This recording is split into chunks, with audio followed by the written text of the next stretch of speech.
क्या तुम सब लोग अब तैयार हो अपने राजा ही को मिलने को? जल्दी आता ताज लाता तुमको देने को। ताज पहने मेरा यीशु आ गया।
यीशु आ गया। ताज पहने मेरा यीशु आ गया। प्रिय मित्रों, प्रभु यीशु मसीह के मधुर नाम में आपको मेरा नमस्कार। प्रिय मित्रों, हम आज देखेंगे मसीही जीवन के बारे में।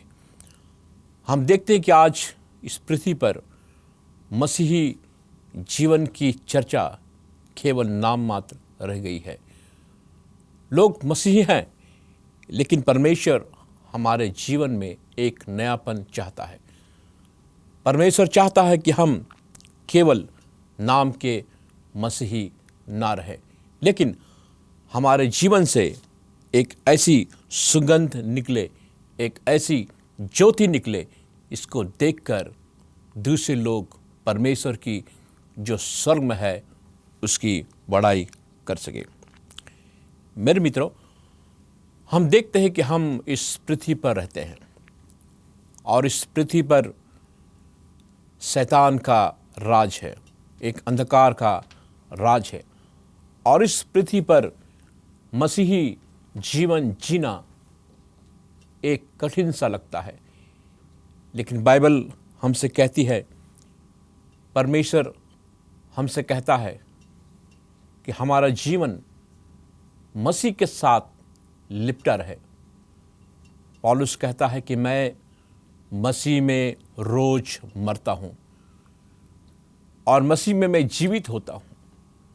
हमारा जीवन ऐसा होना चाहिए कि हम रोज मसीह में जीवित पाए जाए। बहुत से ऐसे मसीह हैं जिनका जीवन एक मुर्दे के समान है, एक मरे हुए व्यक्ति के समान है। उनके जीवन में वो सुगंध नहीं, उनके जीवन में वो महक नहीं जो मसीह उनके जीवन से चाहता है।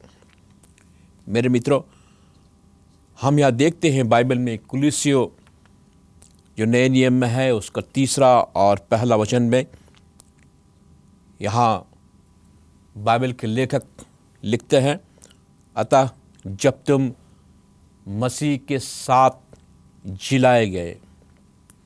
इसका मतलब है कि जब कोई व्यक्ति मसीह के पास आता है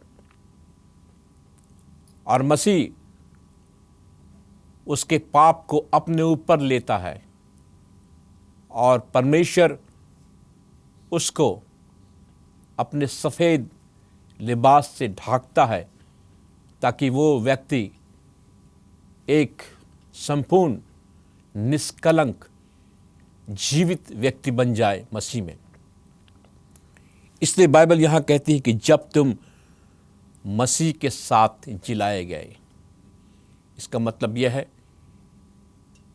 कि जब तुम मरे हुए थे, जब हम मरे हुए थे और हमारी मुलाकात प्रभु यीशु मसीह से हुई, जब हमारी मुलाकात प्रभु यीशु मसीह से होती है, मसीह हमें जिलाता है उन मुर्दों में से। क्योंकि मसीह से मिलने से पहले हम मुर्दे थे, मरे हुए थे पाप में। पाप का जीवन था, हमारे सोच विचार एक पापियों के समान था। लेकिन मसीह के साथ मिलाप होने के बाद हम जिलाए गए, हम फिर से जिंदे हुए मसीह के साथ। क्योंकि मसीह के स्पर्श से कोई भी व्यक्ति जीवित उठ सकता है। इसलिए बाइबल कहती है, जागो जागो, मुर्दे में से जागो, नींद से जागो, ताकि मसीह तुम्हें स्पर्श कर सके। कुलुस्सी 3 उसका पहला वचन में हम देखते हैं, मसीह कहता है कि जब तुम मसीह के साथ जिलाए गए तो स्वर्गीय वस्तुओं की खोज में रहो, जहाँ मसीह विद्वान है और परमेश्वर के दाहिनी ओर बैठा है। बाइबल कहती है कि जब हम मसीह में जिलाए गए, जिंदे हो गए, तो हमें हमारी खोज यात्रा शुरू होनी चाहिए। हमें खोजी बनना चाहिए। इसका मतलब है कि हमें हाथ में हाथ पकड़कर बैठकर अपनी जिंदगी व्यतीत नहीं करनी चाहिए। हमें खोजना चाहिए, हमें खोजी बनना चाहिए, हमें स्वर्ग की राज की खोज करनी चाहिए। बाइबल कहती है, स्वर्ग की राज की खोज करो। धन्य वो जो स्वर्ग की राज की खोज करता है, ताकि तुम्हें सब वस्तुएं मिल जाएगी। जब हम स्वर्ग की राज की खोज करते हैं, जब हमारा पूरा मन, पूरा हृदय, पूरा शरीर स्वर्ग की राज की खोज में लगा रहता है, और उस वक्त मसीह हमें अपनी आत्मा से भरता है। हमारा निरंतर प्रयास होना चाहिए कि हम परमेश्वर को खोजें अपने जीवन में, ताकि परमेश्वर हमें स्पर्श करे अपने पवित्र आत्मा के द्वारा। इसके लिए बहुत जरूरी है कि हम परमेश्वर के स्पर्श को अपने जीवन में महसूस कर सके। मेरे मित्रों, हम बाइबल में देखते हैं, बाइबल हमसे कहती है, यिर्मयाह नबी एक नौजवान था और परमेश्वर उसको इस्तेमाल करना चाहता था अपने बहुत बड़े काम के लिए। लेकिन यिर्मयाह डर गया, क्योंकि वो जवान था और उसके अंदर ये डर शैतान ने लाया था। क्योंकि जब परमेश्वर हमें कोई काम सौंपता है, शैतान हमें डराना चाहता है। शैतान हमसे कहता है कि आप इस काम को नहीं कर पाओगे। लेकिन मसीह कहता है कि तुम मेरे नाम से सब कुछ कर सकते हो। पौलुस कहता है कि मैं प्रभु यीशु मसीह के नाम से, उसके सामर्थशाली नाम से मैं सब कुछ कर सकता हूँ। मेरे मित्रों, आप प्रभु यीशु मसीह के नाम से सब कुछ कर सकते हैं, क्योंकि परमेश्वर का नाम ही सामर्थशाली नाम है। यिर्मयाह ने यह महसूस किया अपने जीवन में। यिर्मयाह ने महसूस किया परमेश्वर का सामर्थ, परमेश्वर के स्पर्श।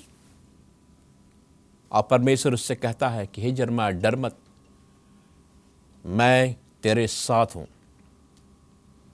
मैंने तुझे चुना है और तुझे अभिषेक किया है, और मैं अपना वचन तेरे मुंह में दूंगा। तू मत डर, मसीही जीवन ऐसा ही जीवन है। हर एक व्यक्ति जो मसीह के पास आता है वो अपनी इच्छा से नहीं आता। बाइबल कहती है उसे बुलाया जाता है। जब तक ये पिता की ओर से ना हो, यानी जब तक ये परमेश्वर की ओर से ना हो, कोई व्यक्ति मसीही नहीं बन सकता। जब तक परमेश्वर उसे ना बुलाए, जब तक पवित्र आत्मा की बुलाहट उसके जीवन में ना हो, वो मसीही नहीं बन सकता। जर्मा ने यह महसूस किया, परमेश्वर का स्पर्श। बहुत से लोगों ने अपने जीवन में परमेश्वर का स्पर्श महसूस किया और वो मसीही बने। मेरे मित्रों, बाइबल हमसे यहां कहती है, कुलुस्सियों उसका 3-5 वचन में हम देखेंगे, बाइबल यहाँ स्पष्ट रूप से उन मसीहों के लिए कहती है जो एक पुराना जीवन जी रहे हैं, एक बोझ का जीवन जी रहे हैं और उन्होंने अपने बोझ को, अपने पाप को अभी तक मसीह को नहीं दिया है, जो हमेशा निमंत्रण देते हैं उन मसीहों को कि हे बोझ से दबे हुए लोगों, मेरे पास आओ, मैं तुम्हें विश्राम दूंगा। यहाँ लिखा है, इसलिए अपने उन अंगों को मार डालो जो पृथ्वी पर है, अर्थात व्यभिचार, अशुद्धता, दुष्कामना, बुरी लालसा, लोभ। बाइबल कहती है कि हमें अपने उन अंगों को, जिसके कारण शायद हम स्वर्ग के राज में ना जाएं, परमेश्वर कहता है कि उन अंगों को मार डालो। दुष्कामना, बुरी लालसा, लोभ। बुरी लालसा कहाँ से आती है? हमारे दिल से, हमारे दिमाग से, हमारी आंखों से, हमारे सोच विचार से ये सब चीज़ें हमारे जीवन में आती है। बुरे विचार, पाप, लोभ, अशुद्ध काम, ये सब विचार शैतान हमारे मनों में डालता है। शैतान हमारे मनों में ये विचार डालता है और हम अगर मसीह के साथ नहीं हैं तो शैतान हमें इस बड़े अंधकार में डालना चाहता है। मेरे मित्रों, बाइबल यहाँ कहती है, कुलुस्सियों 3 उसका 6 वचन में लिखा है, इन्हीं के कारण परमेश्वर का प्रकोप आज्ञा ना मानने वालों पर पड़ता है। इन्हीं के कारण, इन्हीं पापों के कारण परमेश्वर का प्रकोप आज्ञा ना मानने वालों पर पड़ता है। परमेश्वर पवित्र है और उसकी पवित्रता स्वर्ग में सदा कायम है। वहाँ पर लाखों करोड़ों अनगिनत स्वर्गदूत दिन रात खड़े होकर परमेश्वर की स्तुतियाँ गान करते हैं कि परमेश्वर पवित्र है और पवित्र परमेश्वर का रिश्ता अपवित्र लोगों से कभी नहीं हो सकता। कभी भी पवित्रता की मिलन पाप से नहीं हो सकती। पवित्र एक ऐसा शब्द है जिसको हम शायद बहुत कम अपने जीवन में इस्तेमाल करना चाहते हैं, लेकिन परमेश्वर चाहता है, परमेश्वर चाहता कि हम एक पवित्र मनुष्य बने इस दुनिया में, और वो आदम से भी यही चाहता था कि आदम एक पवित्र मनुष्य बने इस दुनिया में, इस संसार में। लेकिन हम बाइबल में देखते हैं कि आदम और ईव दोनों ने शैतान के उस मीठे आवाज को सुना कि तुम नहीं मरोगे, और उस पर विश्वास किया। आज की इस पृथ्वी में बहुत से ऐसे विचारक हैं, जिसमें मसीही विचारक भी है। वो सोचते हैं सब कुछ ठीक है, जो हो रहा वो ठीक है, और जो आगे होने वाला वो भी ठीक है। और आज शैतान वही बात मसीह से कह रहा है कि तुम जीवित रहोगे, तुम नहीं मरोगे। आज इस दुनिया में लोग मसीह की उस मीठे मधुर आवाज को सुनना पसंद नहीं करते जो स्वर्ग से आती है। वो कुछ और सुनना पसंद करते हैं, जो उनके मन को लुभाती है, जो उन्हें अच्छा लगता है, जो उन्हें देखने में अच्छा लगता है, सुनने में अच्छा लगता है। इस प्रकार आदम की वाटिका में वो फल था जो ईव को देखने में काफ़ी अच्छा लगा, और शैतान के बहकावे में आकर वो उसे खाना चाहती थी, क्योंकि वो देखने में अच्छा था, मन भावना था, मन को लुभाने वाला था।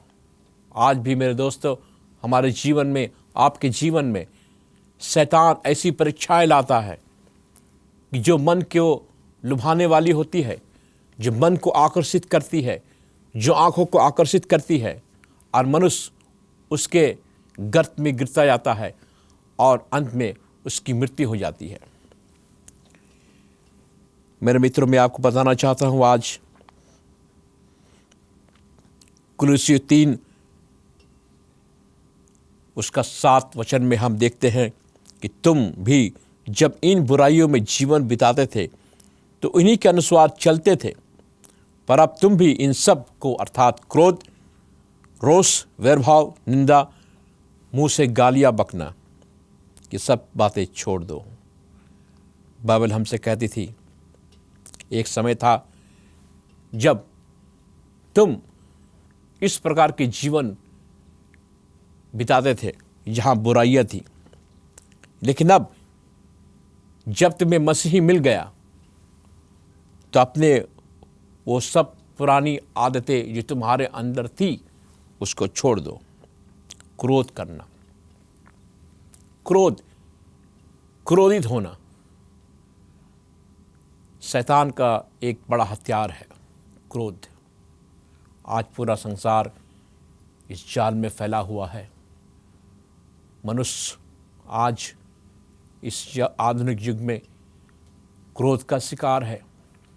क्रोध के कारण भयंकर से भयंकर पाप आज दुनिया में हम देख सकते हैं। हम देखते हैं क्रोध के कारण एक पति ने अपनी पत्नी की हत्या कर दी। क्रोध के कारण एक भाई ने अपने भाई की हत्या कर दी। क्रोध के कारण ऐसी भयंकर घटनाएं निरंतर हमें आज इस पृथ्वी पर देखने को मिलता है। क्रोध के कारण आज दुनिया का विनाश हो रहा है। एक देश दूसरे देश के ऊपर क्रोधित है, और उसका कारण चाहे कुछ भी हो,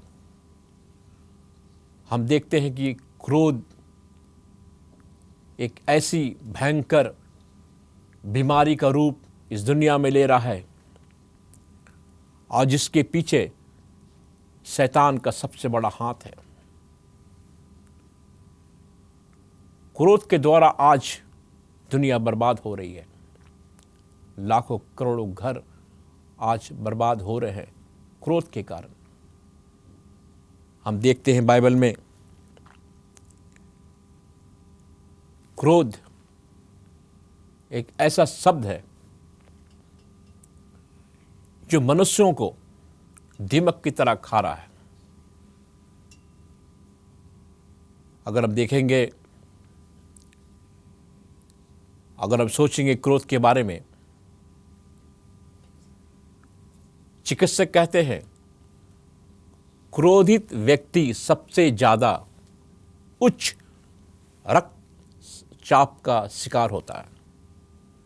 उच्च रक्तचाप,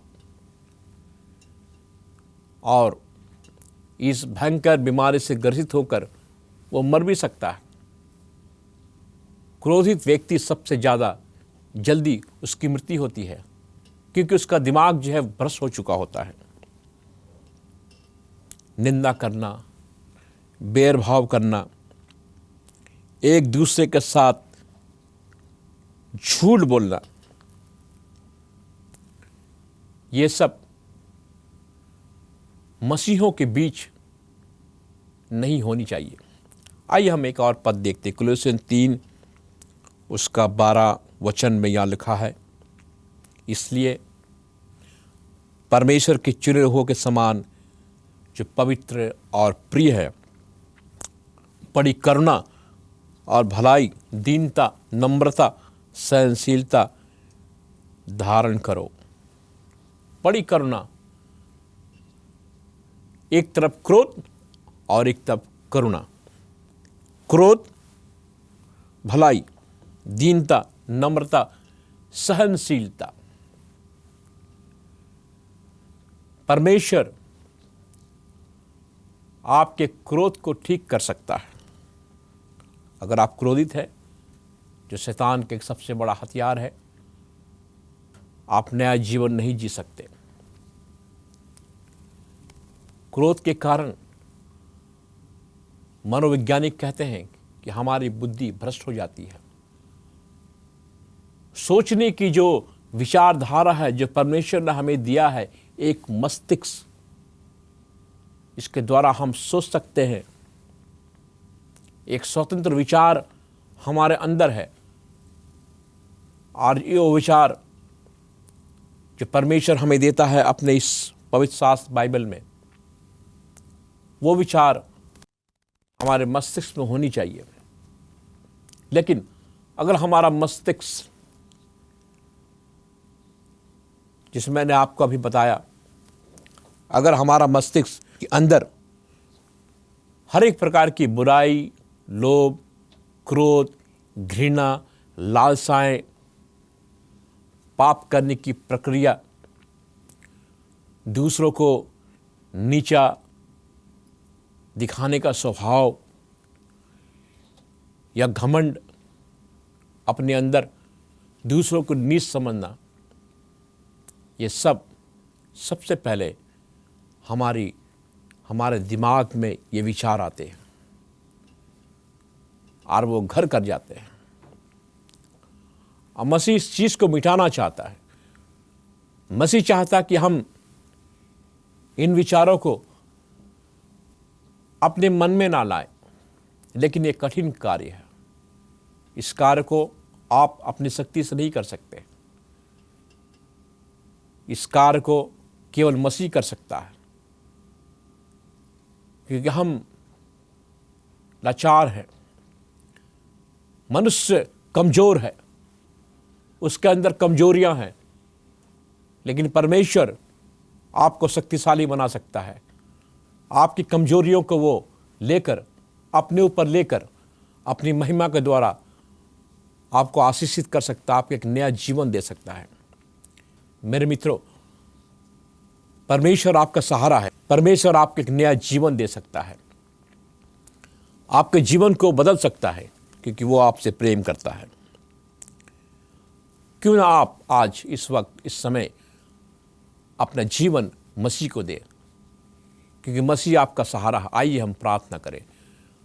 महान, जीवित, दयालु, सनातन पिता परमेश्वर, हम प्रार्थना करते हैं अपने सुनने वाले हर एक श्रोताओं के लिए कि तू उनके साथ हो, उन्हें स्पर्श कर उन्हें नया जीवन दे।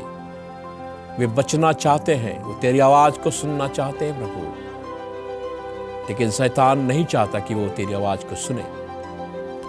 आज उनके घरों में आ, जब ये कार्यक्रम वो सुनते हैं, उन्हें नया जीवन दे। मैं उनके जीवन को तेरे हाथ में सौंपता हूँ। इस प्रार्थना को प्रभु यीशु मसीह के नाम से मांगता हूँ, आमीन। परमेश्वर आपको आशीष दे।